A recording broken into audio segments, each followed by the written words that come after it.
You touch it, you buy it. California Governor praises Shenzhen's electric bus system. You touch it, you buy it. On October 24, it was the second day of the visit to China by California Governor Gavin Newsom. The delegation arrived in Guangdong and chose Shenzhen as their first destination on the mainland.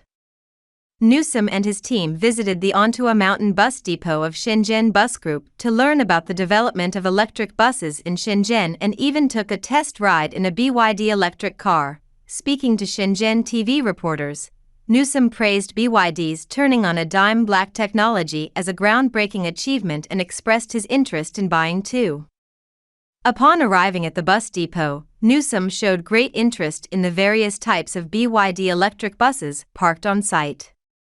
He boarded the red electric sightseeing bus, inspected the interior decoration and condition of the bus, and asked the responsible person for specific details about electric buses. One of the BYD Guangdong series electric vehicles was parked at the depot, and Newsom excitedly sat inside with Lauren Sanchez, a senior climate advisor from his office, and enjoyed music through the car's sound system. He also experienced the turning on a dime black technology of the Guangdong car. When asked about his thoughts on this technology by a Shenzhen TV reporter, Newsom enthusiastically praised it as a groundbreaking achievement. He then playfully touched the car and said, "You touch it, you buy it." During the visit, Newsom also granted an interview to a journalist from Shenzhen TV. When asked why he chose Shenzhen as the first stop of his mainland trip, Newsom responded, "The achievements Shenzhen has made in recent years are remarkable, especially in terms of rapidly expanding the coverage of its bus network across the city. In California, we have a similar vision, but I have never seen a project of this scale and level. That's why we came here, to witness this extraordinary transformation and how it was achieved in such a short time." Regarding his expectations for this visit to China, Newsom told the Shenzhen TV reporter, "The issue of environmental change is extremely pressing. We need to address environmental change, actively seek solutions and strategies, and take prompt action. China is at the forefront in terms of technology in this regard and has rapidly scaled up. Therefore, I hope we can share, learn, and compare various technologies with each other." In 2017, Shenzhen became the first city in the world to achieve 100% electrification of its buses, and in 2018, it became the city with the largest scale of electric taxis globally. These achievements in Shenzhen are of great interest to Newsom and his delegation. This is Newsom's first visit to China since being elected as governor of California in 2019, and he is also the first U.S. governor to visit China after the COVID-19 pandemic. Chinese Foreign Ministry spokesperson Mao Ning previously stated that China welcomes Governor Newsom and his delegation's visit and hopes that the visit will achieve positive results and promote exchanges and cooperation between California and China. In 2013, the National Development and Reform Commission of China and the state of California signed a memorandum of understanding, seeking cooperation in environmental protection and climate change mitigation, with the aim of reducing greenhouse gas emissions, addressing global climate change, and promoting strengthened cooperation between China and the United States in the energy-saving industry, resource recycling, and environmental protection sectors. Senate Majority Leader Schumer's recent visit to China has contributed to a warming of China-US relations. American scholars believe that other states in the United States are closely following Governor Newsom's visit to China, and the results of this trip may have a demonstration effect.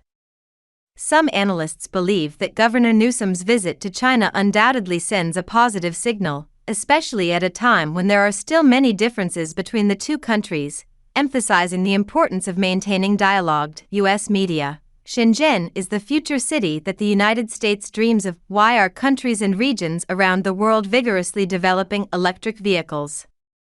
The main reason is that people recognize that electric vehicles are the primary form of energy for future automobiles. In the domestic automotive market, BYD is currently a leading brand in the domestic new energy vehicle sector. As a traditional new energy vehicle company, BYD's total sales last year reached 426,972 units, with nearly 190,000 units being new energy vehicles, making it the top domestic new energy vehicle brand. At the same time, as BYD's headquarters is located in Shenzhen, its electric vehicles have a significant market share in local public buses, taxis, and even construction vehicles, making Shenzhen a leading green transportation city in China. It is worth mentioning that Shenzhen's green transportation model has also attracted attention from foreign countries, drawing the interest of many international friends. On the 14th, Forbes published an article titled "This Chinese City Has 16,000 Electric Buses and 22,000 Electric Taxis." The article highlighted Shenzhen's extensive use of electric buses and taxis in its public transportation system, referring to Shenzhen as the future city that the United States dreams of. Excerpt from the article: Shenzhen is the future city that the United States dreams of.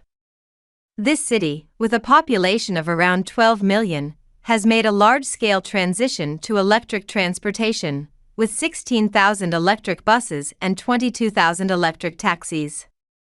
Shenzhen is also the headquarters of BYD, one of the world's largest electric vehicle manufacturers. What are the benefits of electric buses? First, they have zero emissions and no pollution, explained a bus driver. Second, they have no noise. Third, they are easy to operate. The driver added that driving diesel buses in the past caused strain in her arms. According to reports, Shenzhen Bus Group is one of the three major bus companies in Shenzhen, and its fleet of approximately 6,000 electric buses travels about 1 million kilometers per day. Shenzhen Bus Group also has around 5,000 electric taxis, and Shenzhen has approximately 1,800 charging stations covering various areas. What is worth mentioning is that Shenzhen has successfully achieved full electrification of buses and taxis, as well as the large-scale and commercial operation of electric construction vehicles. As of 2020, the penetration rate of electric private cars has reached about 25%, and online ride-hailing services have fully transitioned to electric vehicles. In the context of significant background, what signal does Governor Newsom's visit to Shenzhen send? Why did Shenzhen become Governor Newsom's first stop in mainland China? Newsom said, "The achievements Shenzhen has made in recent years are remarkable, especially in terms of rapidly expanding the coverage of its bus network across the city. In California, we have a similar vision. We came here to witness this extraordinary transformation and how it was achieved in such a short time." Governor Newsom's visit to China has an important background. On the same day, October 24, the China-US Economic Working Group held its first meeting via video. The meeting was chaired by vice ministerial-level officials from both countries' finance ministries. Both sides had in-depth, candid, and constructive discussions on topics including the macroeconomic situation and policies of both countries and the world, bilateral economic relations, and cooperation in addressing global challenges. The Chinese side expressed its concerns, and both sides agreed to continue communication, based on the consensus reached during the meeting between Vice Premier of the State Council and Chinese co-lead of the China-US Economic and Trade Dialogue, He Lifeng, and U.S. Treasury Secretary Janet Yellen in Beijing in July. China and the U.S. agreed to establish working groups in the economic field, including an economic working group and a financial working group. The economic working group is led by vice ministerial level officials from the finance ministries of both China and the U.S., while the financial working group is led by the People's Bank of China and vice ministerial level officials from the U.S. Treasury. The two working groups will hold regular and ad hoc meetings to strengthen communication and exchange on economic and financial issues. The establishment of this working mechanism is seen as an important step in promoting the return of China-US relations to the right track.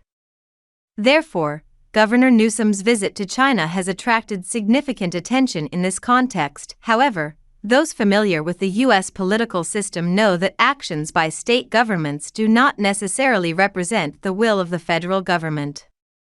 But because of this, it leaves significant room for cooperation between states and localities in the United States and China. Therefore, it is worth paying attention to what sparks may be generated between Shenzhen as a hub for Chinese technological innovation and California as a hub in the United States.